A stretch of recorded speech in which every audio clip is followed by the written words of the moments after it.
Sir, जय हिंद।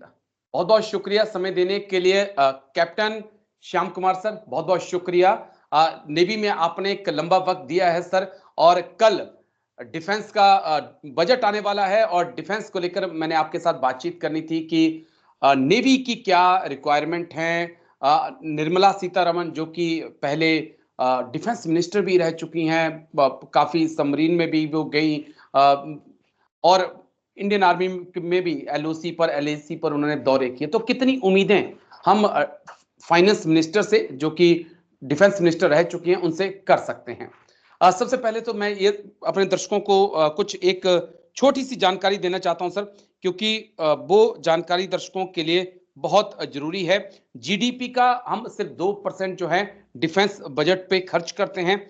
साल 2023 की अगर हम बात करते हैं तो हमारा बजट जो था वो $78 बिलियन था, और डिफेंस बजट 2024 में ये $83.6 बिलियन पहुंच गया। और इस बार और उम्मीदें करते हैं कि आगे बढ़ेगा। ये ओवरऑल खाका है सर। लेकिन अब मैं आपके पास आ रहा हूं, क्योंकि आपने एक लंबा वक्त सर नेवी में निकाला, और इस वक्त हम देख रहे हैं कि चाइना और पाकिस्तान दोनों मिलकर अपनी जो नेवल पावर है उसको मजबूत करने में लगे हैं। भारत भी, चाहे फ्रांस से की बात करें, जर्मनी से बात करें, सबमरीन की डील कर रहा है, खुद की भी बना रहा है। लेकिन चुनौतियां क्या हैं सर? इंडियन नेवी के सामने इस वक्त क्या चुनौतियां हैं सर? धन्यवाद राकेश जी। पहले तो आपको मैं बहुत बहुत धन्यवाद देना चाहूंगा, मुझे मौका देने के लिए, आपके साथ जुड़ने के लिए। आपके दर्शकों को नए साल की शुभकामनाएं और गणतंत्र दिवस की भी शुभकामनाएं।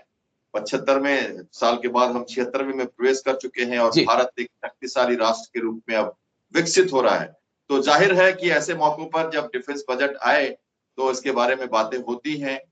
देखिए, किसी भी देश के लिए उसकी तीन पावर मैं मानता हूं बहुत जरूरी है। और सबसे पहला तो है उसकी जो अपनी इकोनॉमिक पावर, जो हम पूरी तरह से जानते हैं कि भारत उसके विकासशील मार्ग पे प्रगति कर रहा है।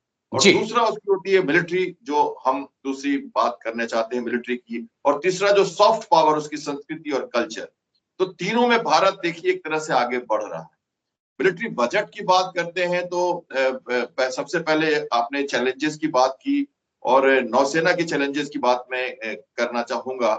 तो आज का जो इंडो पैसिफिक या इंडियन ओशन का जो सिनेरियो है, उसको देखते हुए हमें चाइना और पाकिस्तान की गतिविधियों और उनके एयरक्राफ्ट कैरियर की आहट अब हमारे इंडियन ओशन में गूंजने वाली है। और जो स्ट्रिंग ऑफ पर्ल्स की जो पॉलिसी है चाइना की घेरने की भारत को, नदर्न बॉर्डर पर तो हम देख ही रहे हैं सारे क्राइसिस जो चल रहे हैं एक के बाद एक। अब ये जो हमारा जो ओशन एरिया है, साउथ से हमारा जो प्रभुत्व वो जमाना चाहता है हमारे इस एरिया में, उसको काउंटर करने के लिए भारत सरकार और हमारा जो पॉलिटिकल विल और हमारी देश की जनता में जागरूकता अब लगातार बढ़ रही है। और इस हिसाब से हम देखें तो चाहे इंडियन ओशन हो, अरेबियन सी हो, या बे ऑफ बंगाल हो, या हम मलाक्का स्ट्रेट क्रॉस करके पैसिफिक सिनेरियो पे जाएं, तो तीन बातें मैं कहना चाहूंगा। एक तो बढ़ता जो सामरिक जो दृष्टि से जो महत्व है इंडियन ओशन का, लगातार जो पहले था, जो बढ़ता जा रहा है अपने हमारी शिपिंग और लेन्स ऑफ कम्युनिकेशन और कार्गो कैरिंग कैपेसिटी जो है इंडियन ओशन की। दूसरा, जो चेंजिंग सिनेरियो आप देख रहे हैं अभी अमेरिका में ट्रंप 2 के हिसाब से, जो उनके जो लगातार भाषण आ रहे हैं, वो कह रहे हैं वो इंटरनेशनल नेट सिक्योरिटी प्रोवाइडर नहीं रहेंगे, वो फंडिंग बंद कर रहे हैं सभी का। तो हमें वो भी एक पॉइंट अभी देखना पड़ता है कि चैलेंजेस में वो जुड़ता है। और तीसरी बात है जो भारत का पॉलिटिकल विल पिछले कुछ एक दशक में कहें जो ऐसा बना है ग्लोबल साउथ में आना, हमारा जो रीजनल स्टेबिलिटी के लिए, पीस एंड सिक्योरिटी के लिए, उसको, ये तीन मुद्दों को अगर आप देख के सोचें तो नौसेना और तीनों सेनाओं की जरूरत बढ़ जाती है।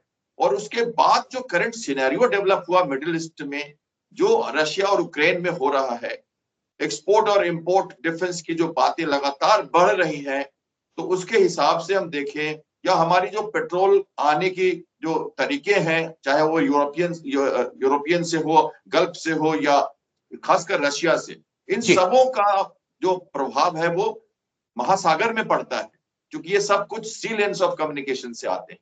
तो बात आ जाती है चैलेंजेस की, जो आपने कहा। तो ये चैलेंजेस तीनों बहुत जबरदस्त हैं, और इनको दोहराऊं तो प्रभुत्व जो बढ़ता चाइना का, इंडस्ट्रीज और सीलेंस ऑफ कम्युनिकेशन का प्रोटेक्शन, और जो मिडिल ईस्ट में हुआ, और जो अभी यूएसए कहने जा रहा है, इन सबको मिला के देखें तो हमारे चैलेंजेस बढ़ रही हैं। इसलिए भारतीय नौसेना को लगातार डिस्टेंट ऑपरेशन के लिए, ब्लू वाटर नेवल कैपेबिलिटी बनाने के लिए लगातार अपनी कैपेबिलिटी सेंट्रिक सेना का निर्माण करना पड़ रहा है, और जो हम लगातार कर रहे हैं। तो उस हिसाब से कई सारी योजनाएं भारतीय नौसेना ने बनाई हैं। और 2015 या 14 से बात करें तो जब पहला जो बात थ्रस्ट की हुई थी, जब ये नया जो हमारी जो नई पॉलिटिकल बिल के साथ हम इंडिजिनेशन की बात कर रहे हैं, स्वावलंबन की बात कर रहे हैं, आत्मनिर्भरता की बात कर रहे हैं, उसमें नौसेना ने सबसे बड़ी पहल की है।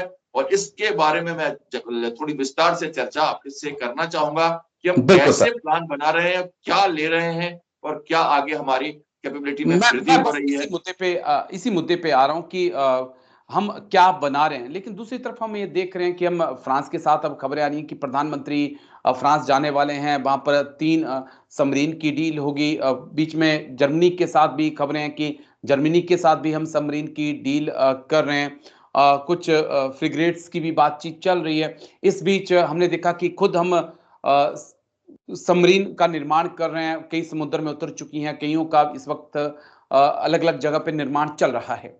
कैसे आप देखते हैं, क्योंकि आजकल सबमरीन की चर्चा बहुत ज्यादा है। बी फ्रैंक की खबरें यही आती हैं कि चाइना ने पाकिस्तान को सबमरीन दे दी, टर्की पाकिस्तान के लिए सबमरीन बना रहा है, और इंडिया फ्रांस से ले रहा है, इंडिया जर्मनी के साथ डील कर रहा है। ये क्या हो रहा है सबमरीन का? अचानक से इतनी सबमरीन हाइलाइट्स में क्यों आ रही हैं सर? क्योंकि हैं तो 50 के दशक से हैं, लेकिन अब चर्चाएं बहुत ज्यादा हो रही हैं।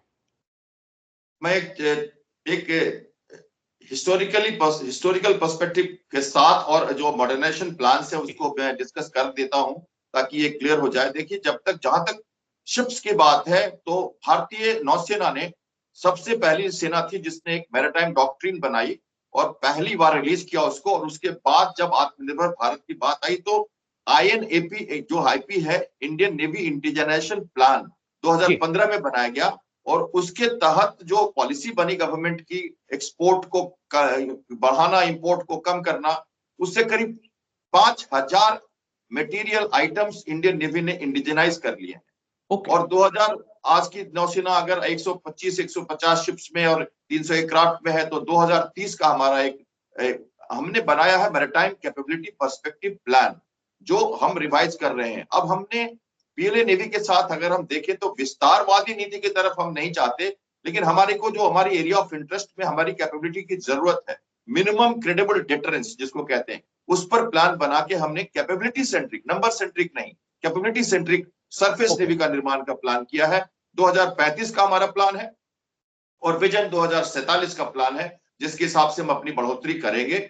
अब उसमें बात रही कि हमने किस जगहों पे जाना है, तो सबसे पहले जरूरत होती है सरफेस नेवी की। तो आपको जानकर बहुत खुशी होगी और दर्शकों को कि मैं इस पॉइंट पे आऊंगा कि हमारी वैल्यू कैसे एडिशन हो रही है इस डिफेंस बजट के साथ, उसको मैं लिंक करूंगा। पहले ये बता दूं कि 61 से ज्यादा शिप्स जो हैं हमारे आज के दिन में सारे शिपयार्ड्स में बन रहे हैं, उसमें से सिर्फ 2 शिप जो है वो रशिया से आने वाले हैं। और तमाल और तुशील एक तो आने वाला है, आ चुका है ऑलमोस्ट, और दूसरा आने वाला है जो यूक्रेन के कारण डिले हुआ था। तो ये 20 से ज्यादा ये जो तलवार क्लास के शिप से उसके फॉलो ऑन है, ये रशिया से आए। हमने अभी जो हमारे जो दूसरे जो हमारे शिप्स हैं, तवर, तरकस, त्रिशूल, ये सारे शिप्स बने, तो 10 से ज्यादा डिस्ट्रॉयर वहां से आ गए। अब जो 59 जो शिप्स बन रहे हैं, वो सारे के सारे भारतीय शिपयार्ड्स में बन रहे हैं, चाहे वो मैजगॉन डॉक हो, चाहे वो कोचिन शिपयार्ड लिमिटेड हो, SSL हिंदुस्तान शिपयार्ड लिमिटेड हो, GRSC कोलकाता हो, गोवा शिपयार्ड लिमिटेड हो, ये हमारे भारत में निर्मित हो रहे हैं। ये पॉइंट हमें आगे भी डिस्कस करना है कि क्यों और इससे क्या फायदे ब्लू इकोनॉमी में हो रहा है भारत को। और दूसरी बात है एयरक्राफ्ट एविएशन एलिमेंट की, 3 डायमेंशन की सर्विस है नेवी। तो पहला शिप सर्विस की बात की मैंने। नेक्स्ट जनरेशन फ्रिगेट्स बन रहे हैं हमारे, जो एम्फीबियस असॉल्ट शिप्स हम बना रहे हैं, ये सब के सब भारत में बनेंगे। और 2047 में हम एक भी शिप भारत बाहर से नहीं खरीदेंगे, हम पूरी तरह से आत्मनिर्भर हो जाएंगे। और दूसरी बात, एयरक्राफ्ट कैरियर की बहुत जरूरत। देखिए, कोचिन शिपयार्ड में भारत के प्रधानमंत्री ने खुद जाके CSL में, कोचिन शिपयार्ड में विक्रांत को देश को समर्पित किया। उसके पहले भारत के प्रधानमंत्री विशाखापट्टनम 2016 में गए और पहली SSBN सब surface ballistic nuclear INS Arihant को देश को समर्पित किया। और अभी 15 जनवरी को उन्होंने नीलगिरी, सूरत और बागशीर जो सबमरीन स्कॉर्पियन है, तीनों को एक साथ समर्पित किया। वो तीनों के तीनों मैजगॉन डॉक से बने थे। तो एयरक्राफ्ट कैरियर की तीसरे कैरियर की जरूरत है हमें। मैं एयरक्राफ्ट कैरियर का पायलट हूँ, नेवल एविएटर हूँ। सी कमांड और शिप कमांड के साथ साथ मैंने INS विक्रांत, विराट और विक्रमादित्य में मैं डायरेक्टर था एयरक्राफ्ट कैरियर प्रोजेक्ट का।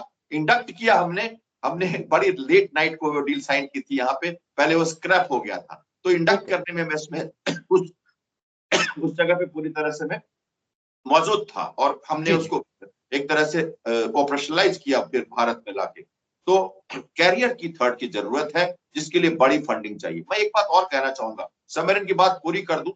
प्रोजेक्ट 70 सबमरीन हमारे पास 16, 17, 18 बच गई है। हमने बैलिस्टिक सबमरीन करीब 5 बनानी है। तीसरी सबमरीन की आहट INS अरिहंत आ चुका है और अरिधमन की आहट अब आप देखने वाले हैं। उसके बाद X-4-5 भी बनेगी और हम सबमरीन बेस भी बना रहे हैं, जिसके लिए फंडिंग चाहिए होगी। ये सारी बातें मैं इसलिए कह रहा हूं कि आपको लगेगा कि कहां जा रही है ये भाषा मेरी, क्योंकि इन सब में पैसा लगेगा। और भारत सरकार की पॉलिटिकल विल पूरी तरह से है, चूंकि इन पे कई में हमें कैबिनेट की अप्रूवल मिल चुकी है। और देखिए, जो SSN जो है न्यूक्लियर सबमरीन, उसकी जरूरत है। उसके लिए भी 2 सबमरीन की कैबिनेट ने अप्रूवल दे दी है और अगले 2035 से 40 तक में हम न्यूक्लियर सबमरीन भी ले लेंगे, SSN क्लास की सबमरीन।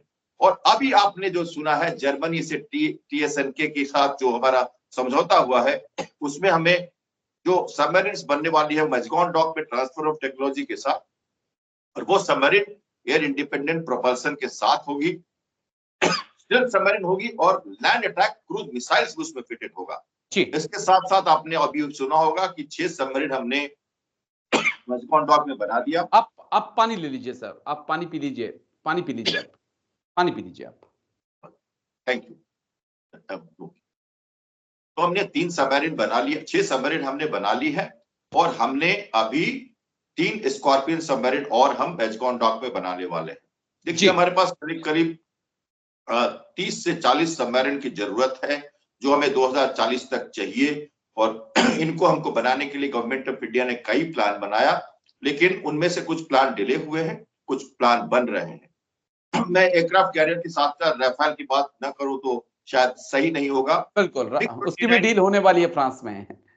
MiG-29 के साथ हमें राफेल की सख्त जरूरत है, क्योंकि हमारा जो HAL निर्मित जो तेजस है LCA, वो नेवी के लिए कार्यान्वित नहीं है। तो हमें twin engine deck based aircraft चाहिए, जो अगले 10 सालों में हम निर्माण कर पाएंगे। तब हमारी स्वनिर्मित जो लड़ाकू विमान है वो भी एयरक्राफ्ट कैरियर से चलेगा। तो एयरक्राफ्ट कैरियर हुई, सबमरीन हुई और राफेल की जो भी जरूरत है, तो इन सबों को देखते हुए इसके अलावा हमें शिप्स जो हमने बताए उनका निर्माण जो चल रहा है, उसके लिए फंडिंग, तो सरफेस नेवी, एविएशन की जो जरूरत है और सब सरफेस सबमरीन की जरूरत है, इन तीनों की जरूरत पड़ेगी।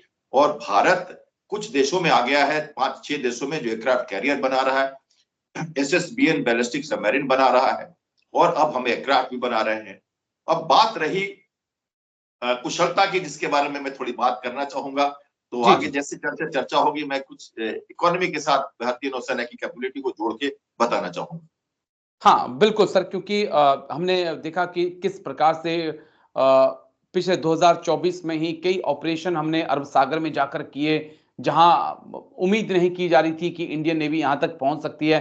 वहां जाकर हमने कई शिप्स को बचाया और उसके लिए सैल्यूट नेवी को, इतना अच्छा उन्होंने पराक्रम दिखाया। बाद में हम देख रहे हैं कि बे ऑफ बंगाल में भी अब चुनौतियां बढ़ने लगी हैं। यहाँ पर भी जिस प्रकार से मूवमेंट हुआ है, शेख हसीना जब से गई हैं तब से देख रहे हैं कि बांग्लादेश में पाकिस्तान की आर्मी नेवी या चीन की आर्मी नेवी अब अपनी मौजूदगी बढ़ाना चाहती है। बे ऑफ बंगाल और दूसरी तरफ अरब सागर और इंडो पैसिफिक, ये 3 चुनौतियां सर, क्योंकि मुझे लगता है कि अक्सर LAC LOC की बात होती है अभी तक, लेकिन एक बड़ी सीमा हमारी समुद्री सीमा है, जिसको आने वाले वक्त में सुरक्षित रखना बहुत जरूरी है। और आने वाला एक बड़ा अटैक, हो सकता है मैं गलत हूं, लेकिन मुझे लगता है कि यहां से आएगा। बिल्कुल, देखिए ये पूरी तरह से बात प्रभावी बात है कि जो समुद्र पे राज करता है वही सभी जगह राज कर पाता है, ये सब जी जानते हैं। और मैरिटाइम स्ट्रेंथ जब हम देखते हैं तो मैरिटाइम स्ट्रेंथ में सिर्फ नेवल कैपेबिलिटी नहीं, हमारी कोस्ट गार्ड, हमारे शिप्स एंड हार्बर और हमारी शिप इंडस्ट्री, इनको मिला के मैरिटाइम स्ट्रेंथ देश का देखा जाता है।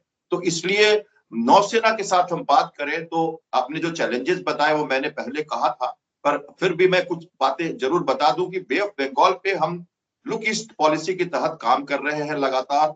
और ओके नॉर्दर्न अंडमान में, सदर्न अंडमान में नया एविएशन बेस खोला गया है और उन बेस से हमारे एयरक्राफ्ट और हमारे जो नेवल शिप्स है वो भी ऑपरेट कर रहे हैं। लगातार ईस्ट कोस्ट पे हमारी जो बोइंग P-8I एयरक्राफ्ट है, जो मैरिटाइम सर्वेलेंस का एयरक्राफ्ट है, हमारे ईस्ट कोस्ट में अवस्थित है ईस्टर्न कमांड के अंदर में, और लगातार मैरिटाइम डोमेन अवेयरनेस के लिए पेट्रोलिंग करता है। हमारे ड्रोन्स भी हैं, वो भी वहां पे सुरक्षित यूज किए जा रहे हैं। जो MQ-9B ड्रोन की बात कर रहे हैं आप, जो जी जी भारत खरीदने वाला है, आपको जानकर बहुत खुशी होगी कि पहले से ही भारत ने लीज ऑप्शन पे 2 ड्रोन अमेरिका से लिए हुए हैं, जो हमारी ईस्ट कोस्ट से लगातार ऑपरेट कर रहे हैं। उनके क्रू भी आके अमेरिका से ऑपरेट कर रहे हैं।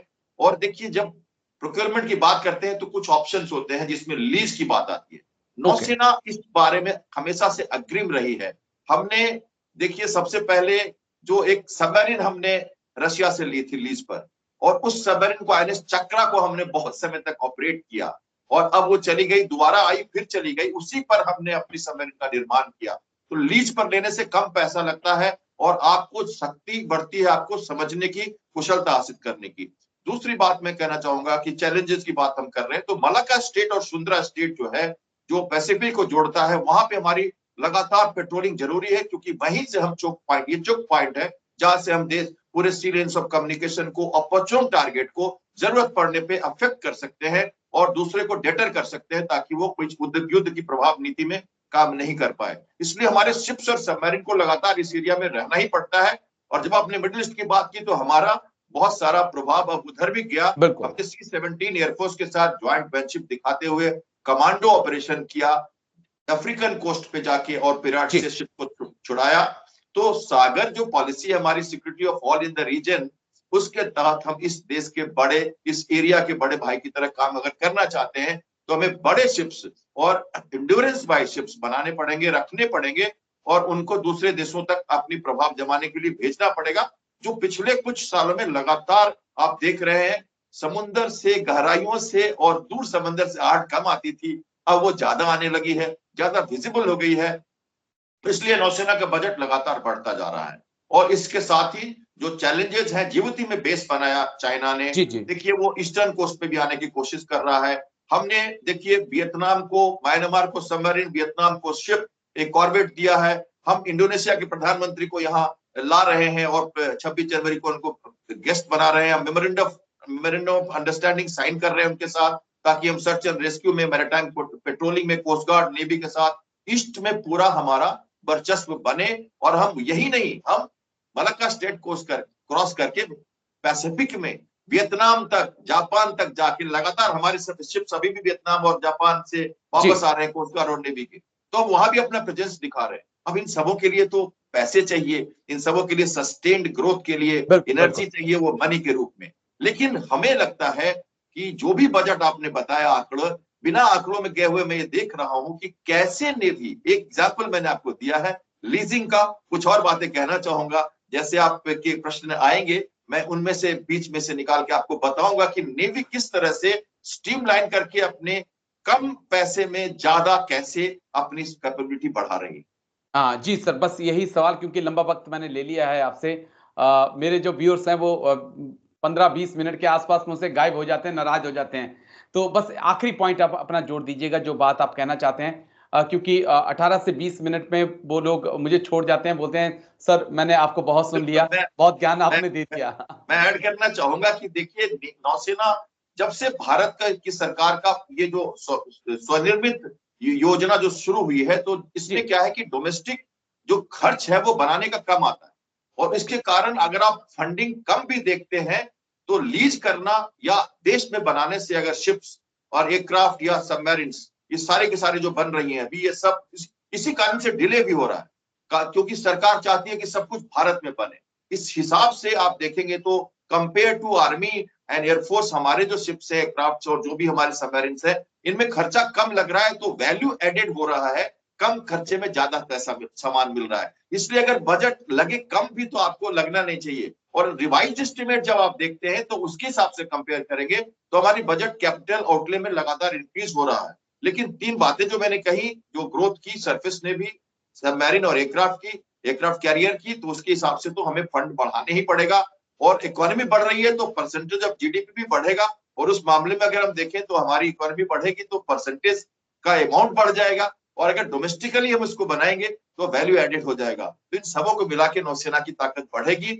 मेरे तो सभी से यही अनुरोध है कि फंडिंग चालू रहे, और कुशलता जो हमें मिल गई है मैजगॉन डॉक में और कोचिन शिपयार्ड लिमिटेड में, इस पॉइंट को मैं अंत में कहना चाहूंगा, इसको मेंटेन रखना है। अगर हमने खो दिया तो हम विश्व के 4-5 कंट्रीज में नहीं रहेंगे जो एयरक्राफ्ट कैरियर और सबमरीन बनाने के काबिल हैं। तो वो लेवरेज को, ब्लू इकोनॉमी को प्रभावित करने के लिए, शिपयार्ड से भारत की जो इकोनॉमी है उसको भी प्रभावित करने के लिए नेवी काम कर रही है, और ये डबल एज हम दे रहे हैं वेपन एक तरह से। तो इस तरह से नेवी की ग्रोथ लगातार बढ़ेगी और हम ब्लू वाटर नेवी में अपनी प्रभाव इस रीजन में, ये बहुत जरूरी भी है सर, बहुत जरूरी है, क्योंकि जैसा आपने बीच में कहा वो लाइन मुझे बहुत अच्छी लगी कि जिसने समुद्र पे राज कर लिया, समझिए उसने पूरे व्यापार पर, दुनिया पर राज कर लिया। लेकिन चुनौतियां भारत की बढ़ रही हैं, एक तरफ पाकिस्तान है, दूसरी तरफ चीन है, तीसरी तरफ हम देख रहे हैं कभी बांग्लादेश, कभी मालदीव की तरफ से भी भारत को आंखें दिखाई जाती हैं। तो वहां पर भारतीय नौसेना का रोल बहुत ज्यादा अहम हो जाता है। लेकिन बहुत बहुत शुक्रिया कैप्टन श्याम कुमार सर, आप आए और इतनी बारीकी से आपने बजट से एक दिन पहले इस मुद्दे पर अपनी बात रखी। थैंक यू सर, और उम्मीद करूंगा कि आपकी बात वित्त मंत्री निर्मला सीतारमण तक जरूर पहुंचे। थैंक यू सर, जय हिंद। Thank you sir. जय हिंद, जय Hind, thank you so much.